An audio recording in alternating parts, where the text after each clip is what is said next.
And I have a friend who lives here in America, and he was like, ooh, girl, you know what? You should go on Tinder, honey, because it's free to move to another countries. I said, okay, that's fine. I'm going to America, so I can find a guy to pay for my drinks and whatever. So, so I moved my location to Atlanta, Georgia, because I was going to Atlanta, Georgia, and Miami. Like, ooh, I want to have fun. So this beautiful guy here. What's up, everybody, and welcome to the Queerly Blax Show. I'm your host, Ashley, and I'm so happy you came by. The Queerly Blax Show aims to normalize the everyday existence of Black, LGBTQIA+ individuals through an interview-style series with regular folks like you and me. So every week, a new guest shares their story and unique perspective on their existence as an LGBTQIA+ individual. Thank you for tuning in, and make sure you subscribe, download, set your reminders to the podcast so you never miss an episode. Enjoy the show. Welcome back to another episode of the Queerly Blax Show. I'm here with my boys. These are my babies. These are my friends in real life, y'all. Like, we break bread together. These are my boys, Maurice Gustavo. Y'all go ahead and introduce yourselves to the people. Hey, y'all. My name is Maurice Tillman. Out here in Los Angeles, California, living the good life. Yeah, no? Hey, sup, everybody. I'm Gustavo da Costa. Hey. Hey, pretty lady. That girl there a mess, boy. All right, y'all, look. We're going to get into it. So, as I do with everybody, we're going to start from the beginning. All right. When did y'all first know y'all like boys? Oh my God. Like, I think always, since, I don't know, always.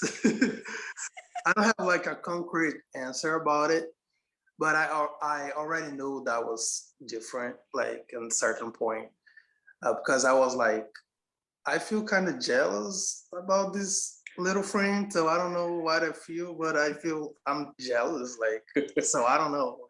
I always felt I was kind of different. But I think I just figured that out when I was definitely a teenager, or like maybe people saying that I was gay, and I was like, damn, I don't know what's that, but but I just found out when I was a teenager, so it was kind of weird. But at the same time, I was definitely that what I am. I know I'm not like my brother or my other friends. Yeah. So your friends was getting boyfriends or girlfriends, and you'll be like, I don't want him to be with nobody. I was like, I can pretend, but I'm not that happy. That's one way to know. What about you, Maurice?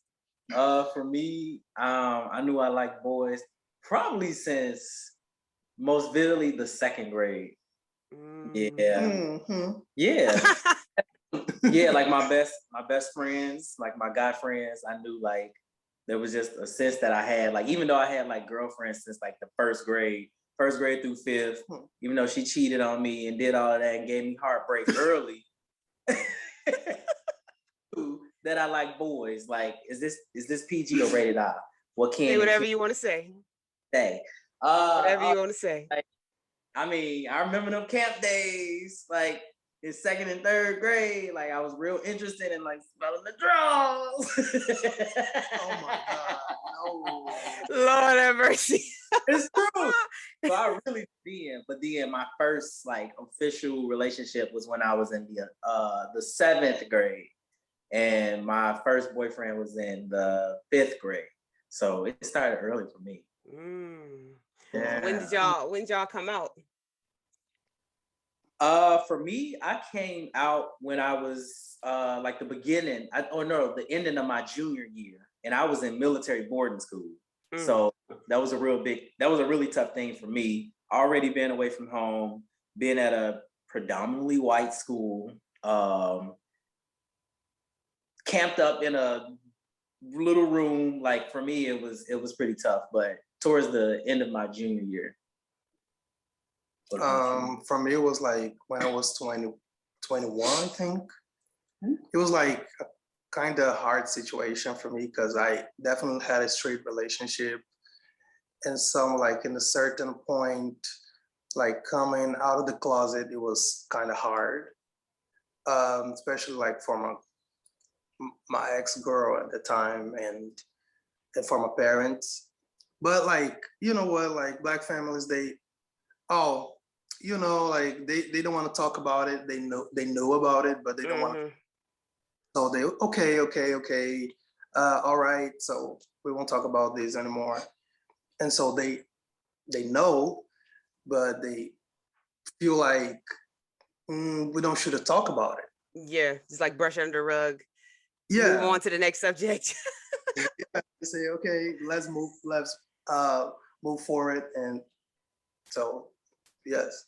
Yeah. So then as adults, you guys both have only dated guys? As adults, we've only heavily dated guys. Or have you only dated guys? Oh. Exclusively. I mean, as an adult, I had what was her name? But like, no, but to be serious, like a lot of guys. A lot. Date or kiss, because there's a difference. There's a difference. Date or kiss. However you want to define the experience. Well, meeting people, she's trying to say, so a lot. Yeah, so you only like were interacting or dating, getting to know men. Is it? I cannot account like. Yes, I would only men. Yeah, that's what he told me. Mm-hmm. And me, yeah, I dated. Yeah, I left them girls alone after college. After my second year of college, I was over it. I'm like, you know what? Forget this. It's not gonna work. Because I was still trying to like fit in and all of that. Because I kind of like went back into the closet, which was weird in college, but came out in high school, which really didn't make sense. It was like backwards. But nah, I'm boy crazy. Yeah, so, when you went back in the closet, was that like due to just like family pressure, just kind of feeling like I don't really want to deal with this, so I'm gonna go back in, or was it like more of your own process? I think it was more so my own process because I had already made it pretty clear to my mom and my dad about what it was. I think it was just, it hit a little different when I got into college. And that was supposed to be the place where you really like found yourself, and people were supposed to be more accepting, which in reality, they really weren't. Your college was boring. Yeah, my college was not that boring. Nobody was in class, everybody was at the bar. But teacher was where everybody ever sat at the bar. Where we supposed to be. Sorry. No, it's fine. No, you're right. My college was pretty boring, pretty lame. I'm not even gonna give them a shout out where I went. But yeah, so yeah, strictly, nice. You know the rest. Strictly. I know the rest. So, how long have you guys been together? Woo. 2 years and a month. What? Technically, yeah. Yeah, he's right. Yeah, 2 years, a month. April 3rd, specifically, 2020, during the pandemic. At the beginning. Hello. We started to date during the pandemic. Oh my God. The very beginning. Like it wasn't even a month into it. No, literally the very beginning. Yes. Clearly, I was here, still in Los Angeles. Gustavo was all the way in Brazil. And just to set the stage, yeah, y'all are in a interracial relation or international relationship. Gustavo's from Brazil, Maurice is from the States, LA area, and you're from Chicago. Let me thank you. I was definitely about be to clear. You live in LA. I know what that's all about. But yeah, so you guys met in the middle of the pandemic. I remember when Maurice came over and told me that he was dating Gustavo, and he was so excited, so happy. So let's go all the way back to the beginning of the relationship and talk about how you guys met.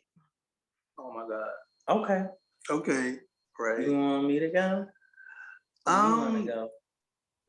I think well, basically we have here the king of Tinder. What's up? So it was like, I don't know. Basically, I think we were bored. We were scared.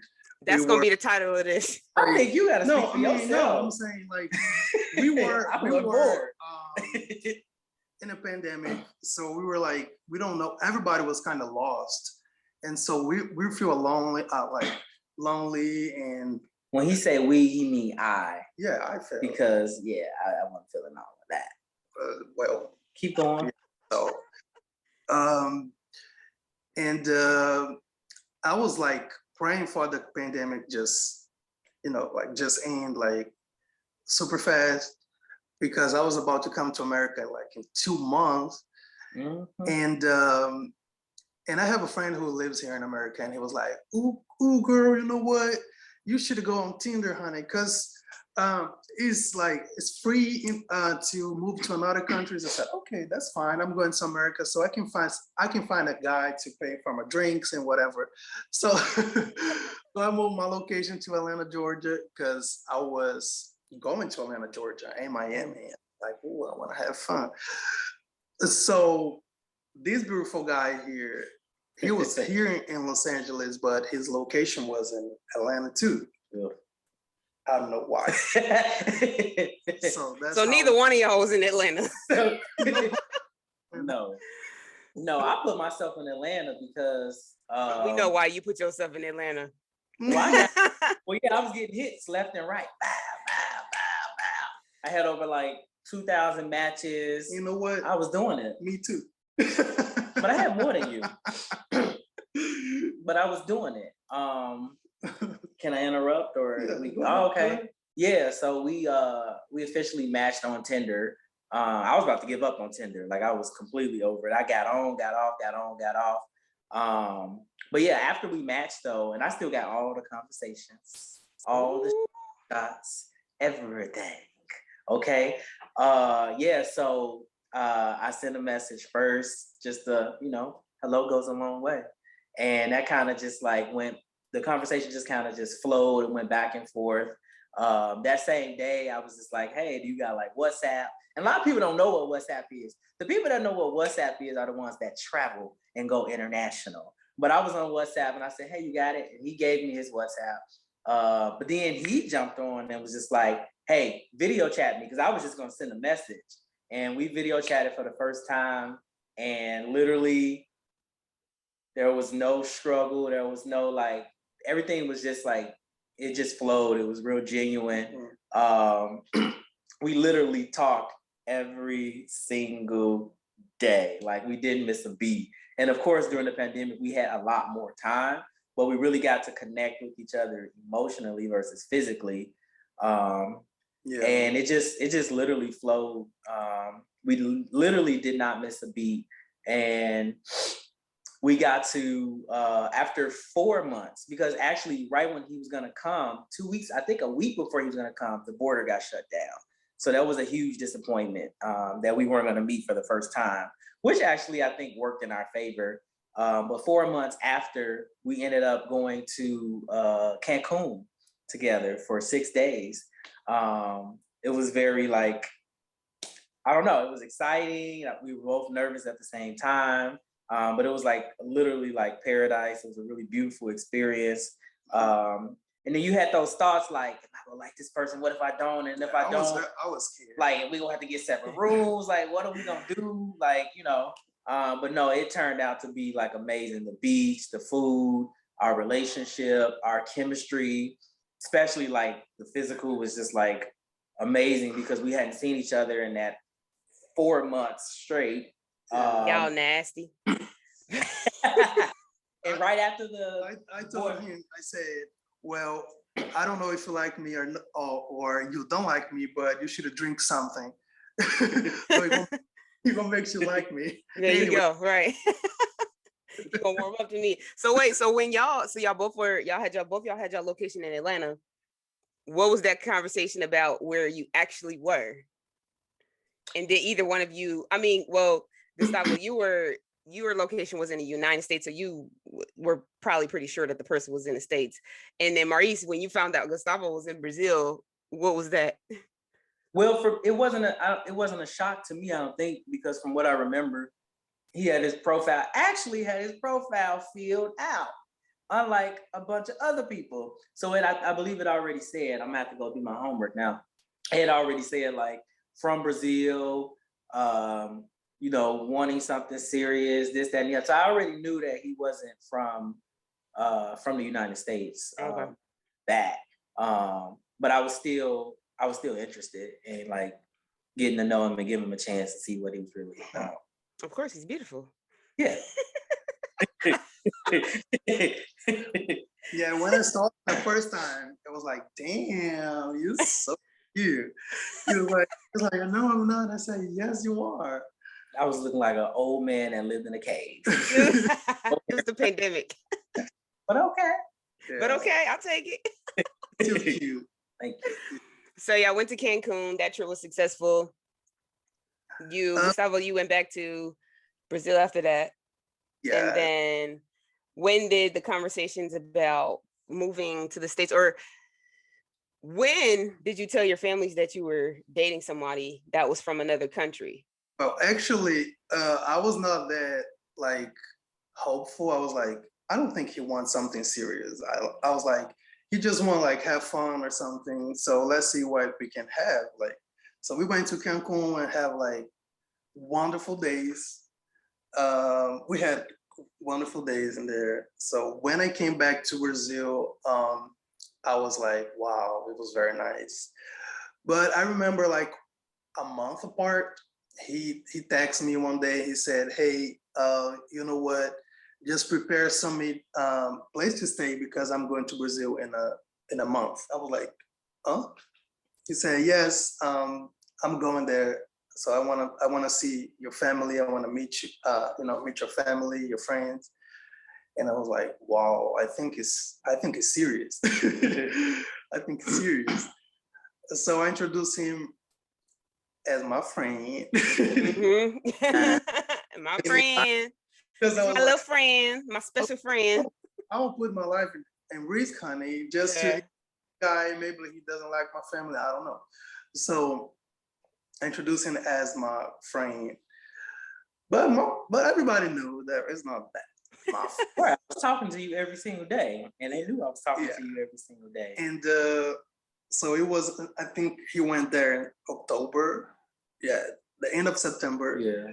So in December, he said, oh, I think I should go for Christmas. I said, okay, cool, that's nice.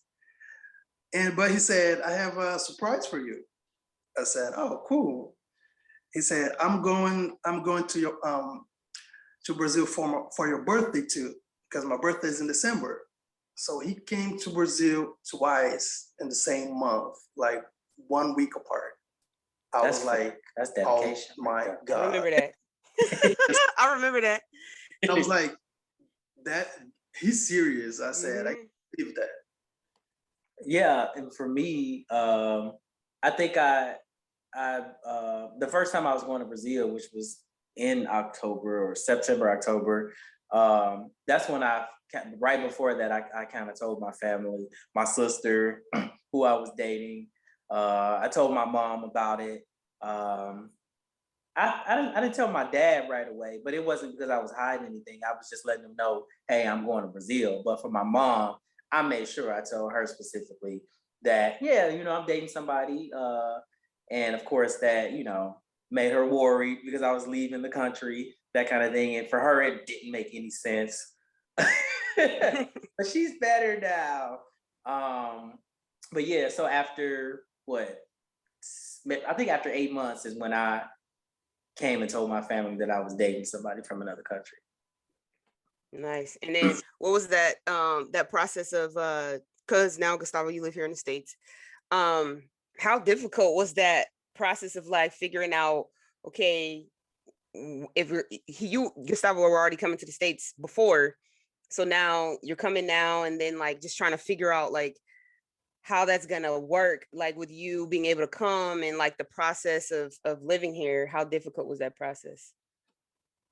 I mean, it was, we were like dating, you know, we were in a distance relationship. So for us, it was kind of tough, like being apart.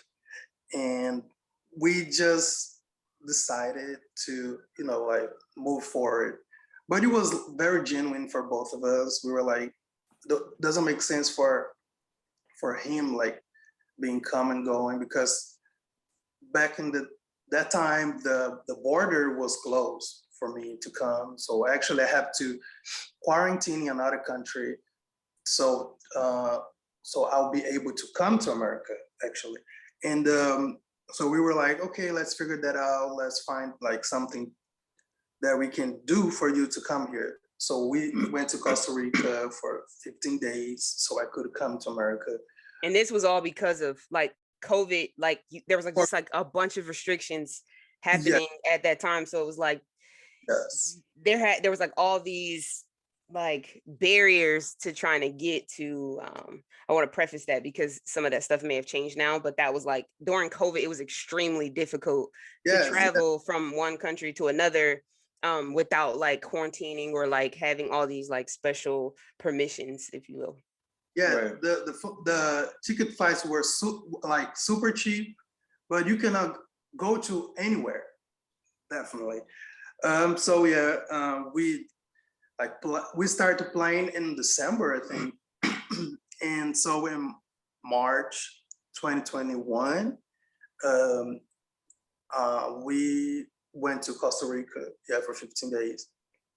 So it was like a bunch of craziness for me until I definitely could come to America, because it was like a lot of documentations and everything, but it worked.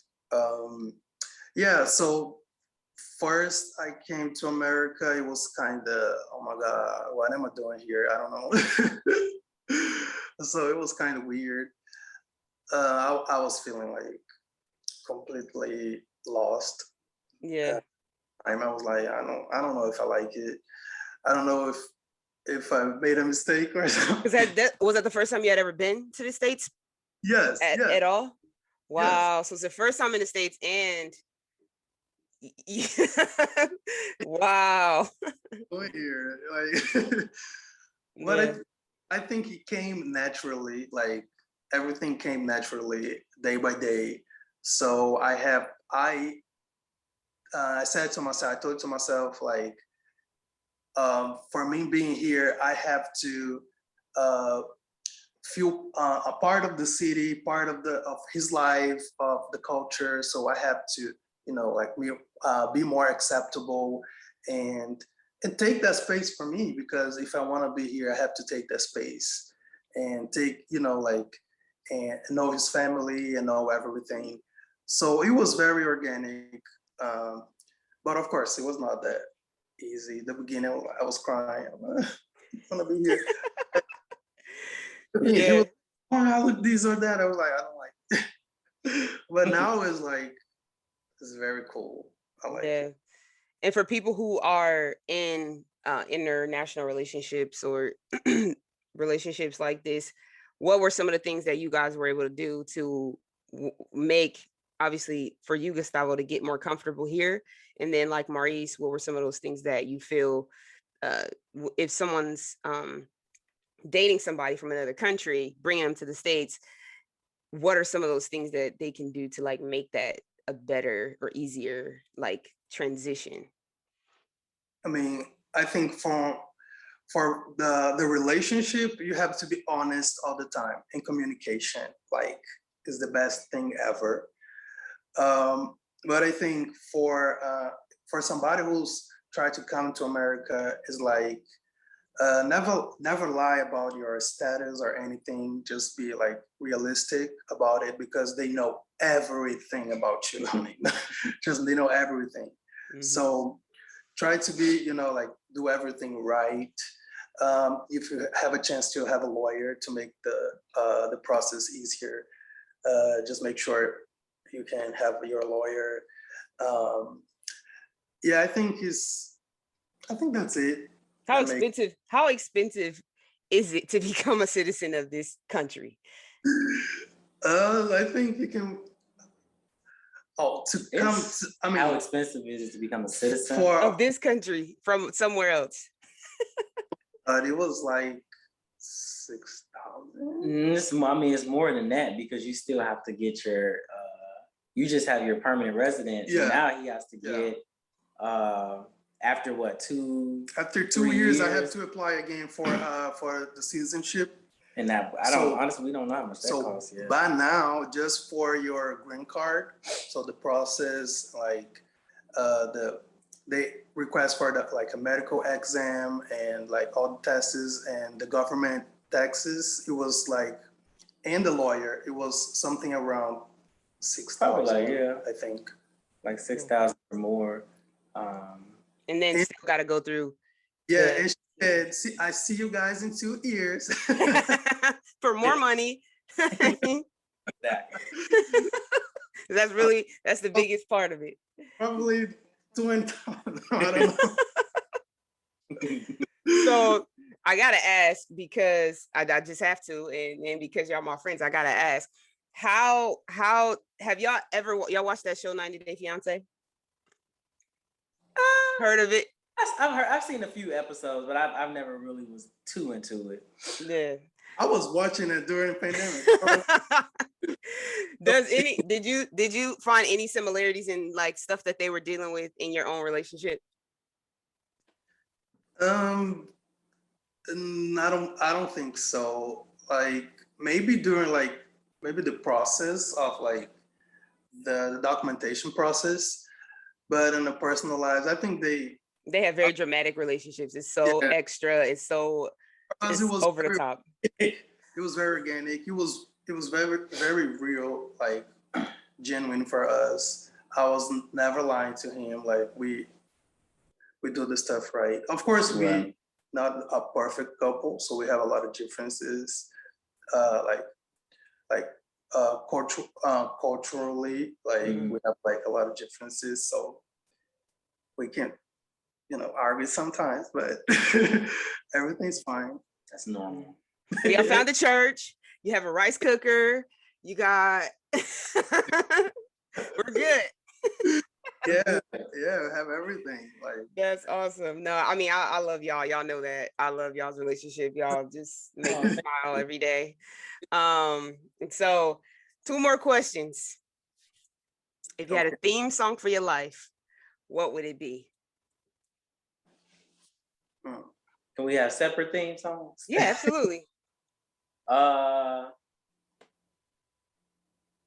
For me, I think it would be y'all know "Here I Stand" by Usher. Mm-hmm. No matter how far I go.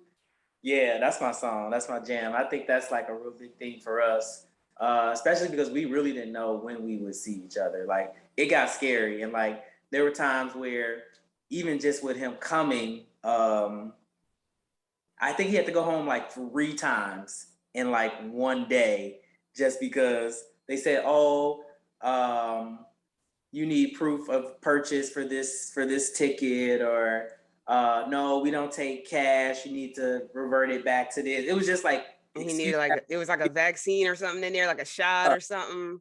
It was real tough. So, and I wanted to like fight people. I was like, "Put me on the phone," and it's like they didn't speak English, so that was tough, and it was just like it was real hard. So we really didn't know if this was a guarantee. And in all honesty, he wanted to come sooner, and I was afraid. I'm just like, no, let's just play it safe. Let's just wait longer.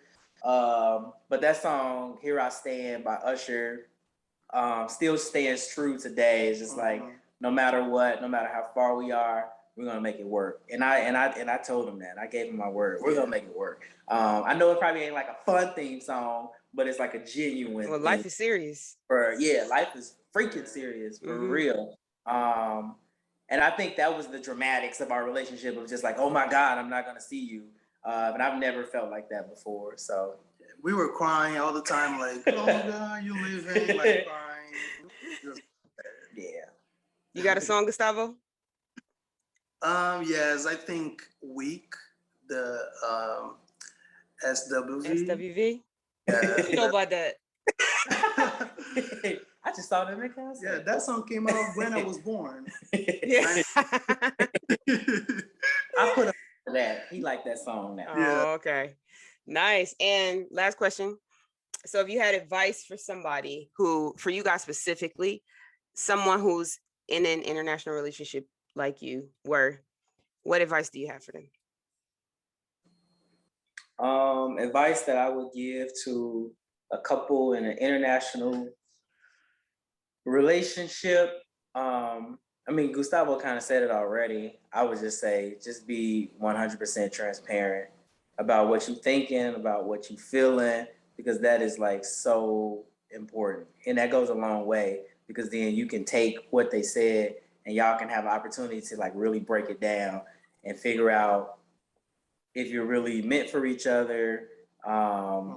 Just keep it 100 always. Like, it can be tough sometimes, to be honest, because you feel like you're going to be judged or they're going to look at you differently. But the more transparent you are, the more beautiful you are. And I've always told him, I said, I don't want to know this fake person. I want to know the real you. So yeah, I may not like your attitude every day or this or that, but I want to see the real you, because I want to fall in love with the real you. And I want to do this for real. So just be 100% transparent, because it really takes you a long way. And then you can really identify with that person and see who they really are at their core.